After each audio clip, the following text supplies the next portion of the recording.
안녕하십니까. 이제 건강한 사람들의 건강한 농식품 소비에 대해서 정리를 해보겠습니다. 저는 의과대학에 있으면서 이런 질환과의 관계에 많은 관심을 가지고 있었습니다. 이게 발표하기 전에 잠깐 보여드린 슬라이드인데요.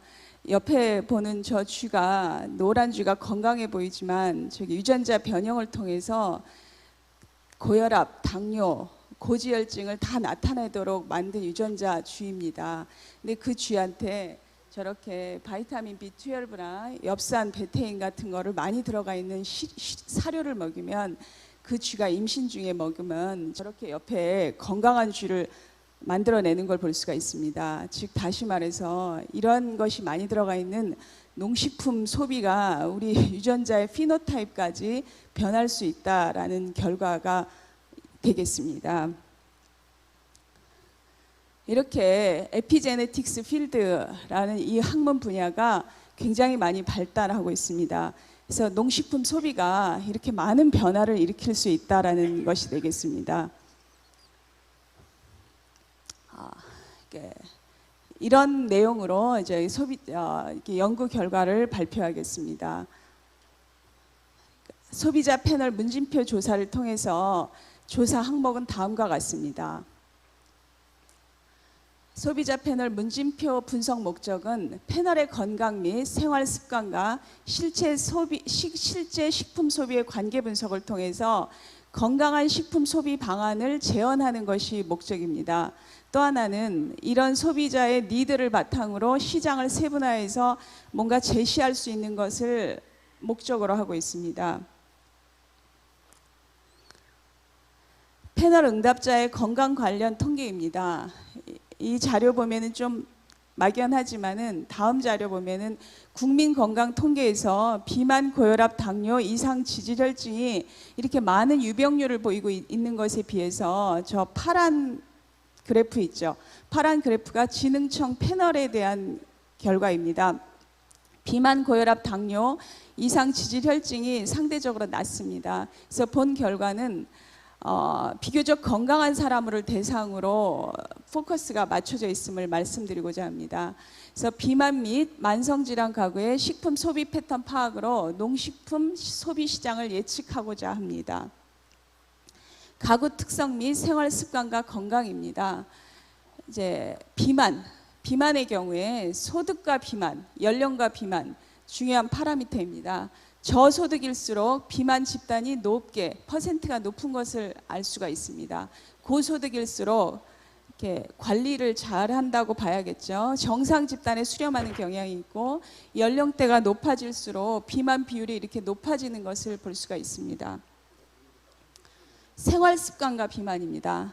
운동 습관이 좋은 집단일수록 정상 체중 비율이 높고 음주나 흡연 집단에서 우리가 예측한 바와 같이 비만 비율이 상대적으로 높은 것을 볼 수가 있습니다.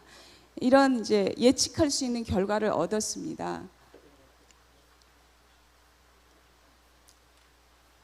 소득과 질병에서 이렇게 당뇨랑 고혈압 같은 경우에는 저소득층에서 더 많이 나타났고, 지질혈증, 이상 지질혈증, 우리가 고지혈증이라고 흔히 말하는 이상 지질혈증에서는 오히려 소득층이 높은 편에서 많이 나타났습니다. 생활 습관과 질병이 상당히 의미가 있는데, 발병 경험이 있는 환자의 경우에 운동 습관을 의지를 가지고 개선한 것을 볼 수가 있습니다. 질병과 유산소 운동, 질병의 발병과 걷기 운동이 이렇게 통계적 유의성을 보이면서 높은 수치를 보이고 있습니다. 또한 발병 경험이 있는 환자는 흡연과 음주를 이렇게 낮춤으로써 생활 습관을 개선하고자 하는 의지가 나타나는 결과가 되겠습니다.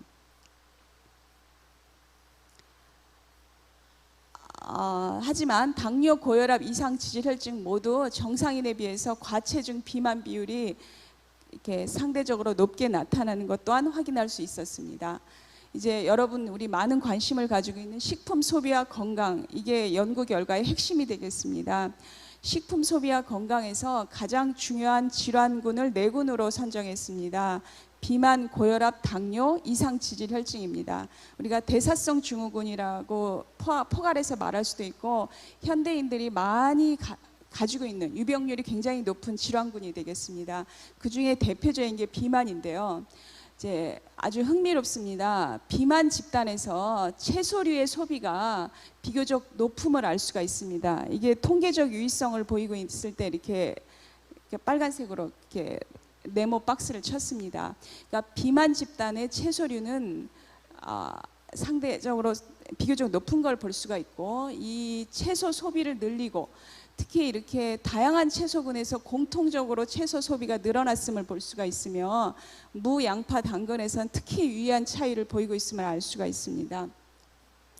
계속 말씀 나오겠지만은 이런 우리가 4가지 질환, 성인병이라고 할 수 있는 4가지 질환에서 공이 이런 몸에 좋을 거라고 예측할 수 있는 채소 소비율이 이렇게 높은 것이 공통적인 현상입니다. 식품의 트렌드가 이제 이렇게 가고 있다는 걸 보여주는 아주 극명한 데이터가 되겠습니다. 과일 소비의 선호도가 차이가 있습니다.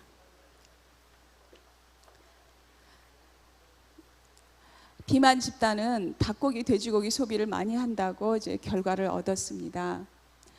비만 집단의 소스류 소비 증가, 음료 주류 소비 감소, 이러한 데이터를 얻었습니다.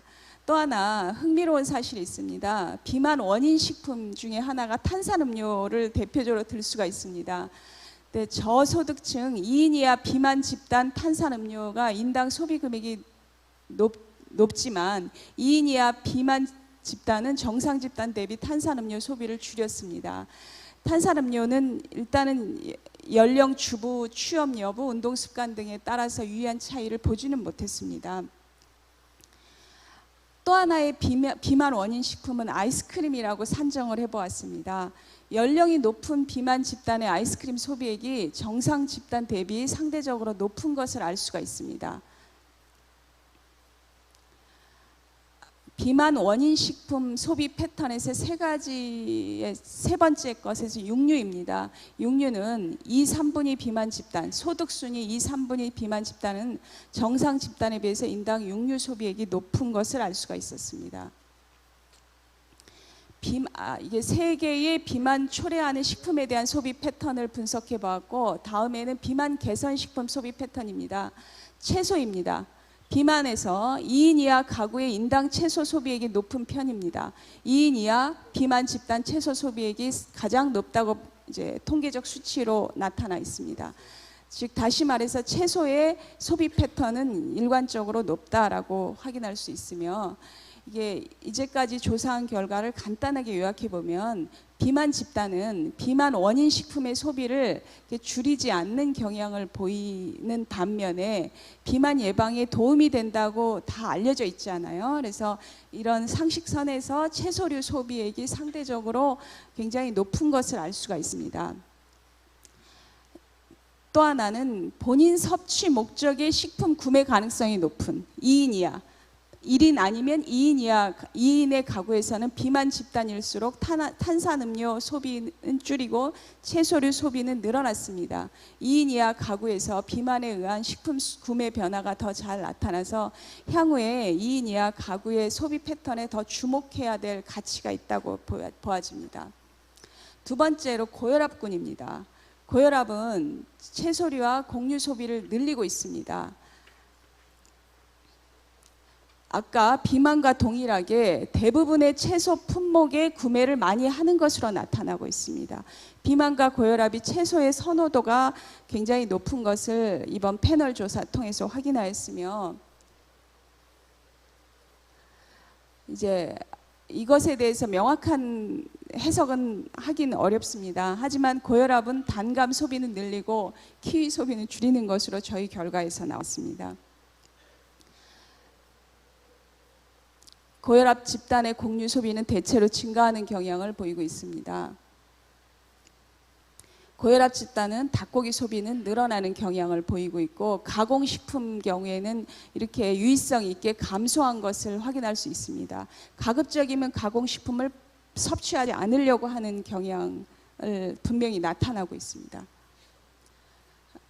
당연히 예측할 수 있지만 고혈압 집단이 건강 관리에 대한 니드가 높기 때문에 디저트류, 음료, 인스턴트 소비는 줄이는 것을 확인할 수 있었습니다. 이제 주요 고혈압 원인 식품에서 라면을 대표적으로 들고 있습니다. 라면이 짜고 인스턴트 식품이기 때문에 그런 거라 보이긴 하는데, 고혈압 집단의 라면 소비액이 정상 집단 대비 오히려 더 낮은 편입니다. 이것을 피하려고 하는 경향이 상대적으로 뚜렷하게 보이고 있습니다.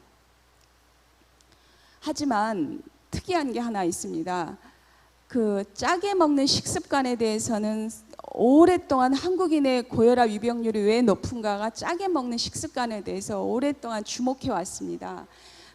이제 라면 같은 인스턴트 음식은 피하고 있지만은 상대적으로 고혈압에 좋지 않다고 누구나 다 알고 있는 고식염, 고나트륨 식품, 소금, 장류 소비 비중이 오히려 정상 집단에 비해서 높게 나타나고 있습니다.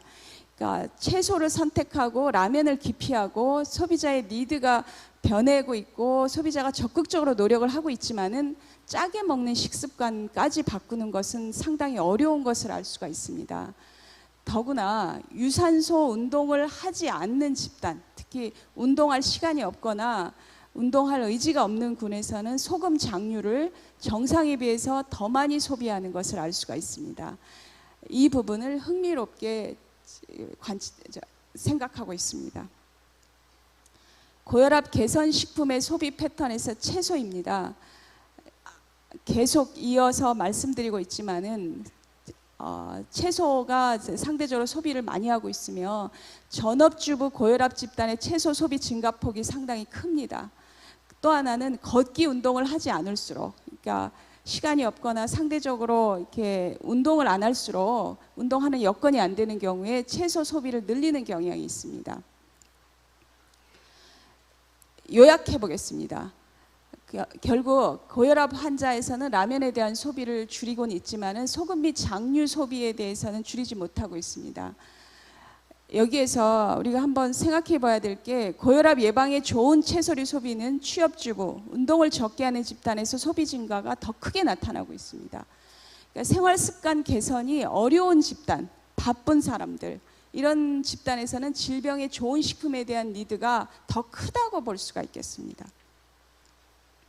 당뇨입니다. 당뇨는 계속 일관적으로 다른 질병과 똑같이 채소류, 곡류 소비를 주로 많이 하고 있습니다. 대부분의 채소류 품목에 대해서 소비를 많이 하고 있습니다. 과일에 대한 선호도가 있고요.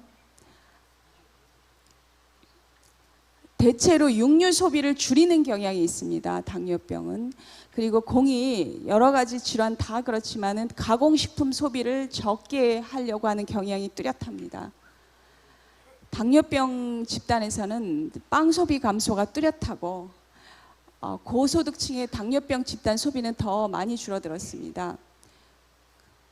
걷기 운동을 하는 집단보다 하지 않는 집단, 특히 운동할 의지가 없거나 시간을 못 내는 사람인 경우에는 빵 소비 감소가 더 큽니다. 운동을 하지 않는 대신에 식품을 통해서 질환에 도움을 받고자 하는 욕구가 상당히 뚜렷한 것을 알 수가 있습니다. 여기서도 마찬가지입니다. 채소입니다.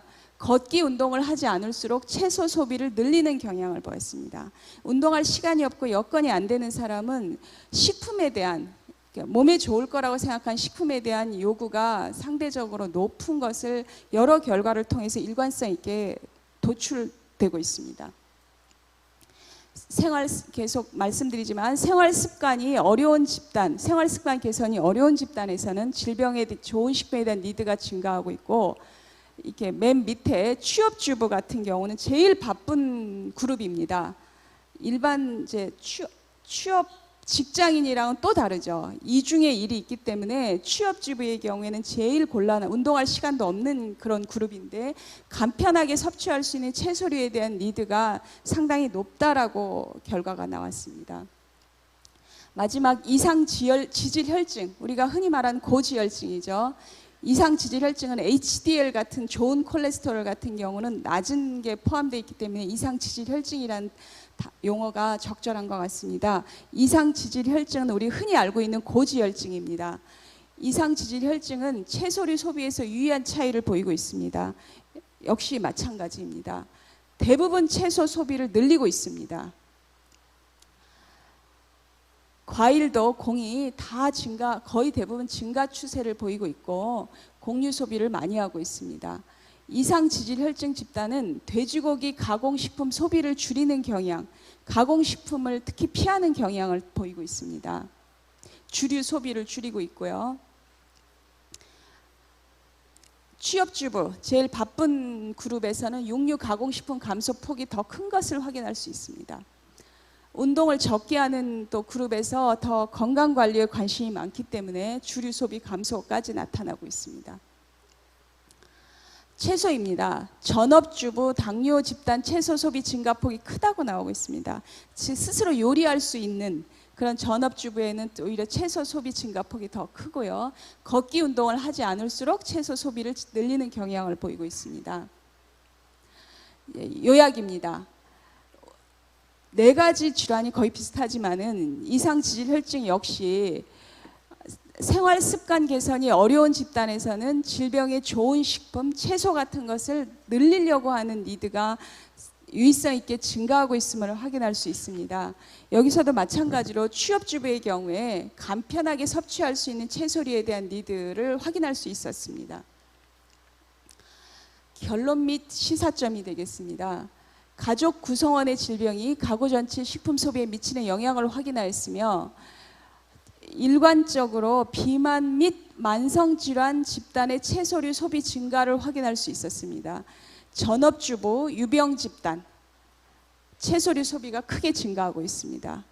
그러니까 또 하나 공통적인 게 생활 습관이 좋지 않은 집단, 운동을 할 수 없는 집단의 경우에 식품 소비 변화가 더 크다는 것을 확인할 수 있습니다. 더 요구가 높죠. 이제 마지막 슬라이드입니다. 결국 이런 자료를 통해서 무엇을 제안할 수 있는가? 질병 집단별 4가지 질병은 한국인 공통의 질병이라고 할 수 있을 정도로 유병률이 매우 높은 질환입니다. 이 질환 집단별 맞춤형 식단 홍보 및 상품 개발이 절실한 것 같습니다. 또 하나는 확실한 것은 건강한 생활 습관 실천이 어려운 바쁜 소비자를 위한 상품 개발이 필요하다고 볼 수 있겠습니다. 밑줄을 쳐놨는데요. 생활 습관이 어려운 바쁜 소비자 그룹의 경우 식단 조절에 의한 건강관리에 대한 수요가 더 많으므로 운동할 시간이 없거나 이런 그룹이므로 관련 시장 확대 기회가 존재한다고 사료됩니다. 예를 들어서 편리함을 강조한 질환별 패키지 상품을 개발할 수 있다면 편의를 추구하는 소비자가 굉장히 선호도가 높을 것으로 예측되어집니다. 또는 이제 이런 경우는 농진청에서 할 일이라고 생각이 드는데 염분 섭취를 줄이기 위한 홍보 및 관련 저염 상품 개발이 필요한 것 같습니다. 그러니까 비만 및 만성질환 집단의 경우 본인한테 안 좋을 거라고 생각하는 식품 소비를 적극적으로 줄이는 경향이 공이 4가지 그룹에서 다 나오고 있지만은 고혈압 같은 경우에는 소금 및 장류의 소비를 줄이지 못하고 있었습니다. 뿌리 깊은 습관은 이제 개선하기가 어려우므로 더 많은 노력이 필요한 것 같습니다. 그래서 저염 식단에 대한 국가적인 홍보가 더 필요한 것 같고 저염 된장, 저염 간장, 된장 같은 농가형 단순 가공품 개발, 그러니까 소금이 함량이 적은 된장이라든가 이런 거를 가공품으로 내놓을 수 있다면 이제 선택을 할 가능성이 상당히 많다고 보겠습니다. 여기까지입니다. 발표를 이만 마치겠습니다. 예, 최한정 교수님 수고하셨습니다.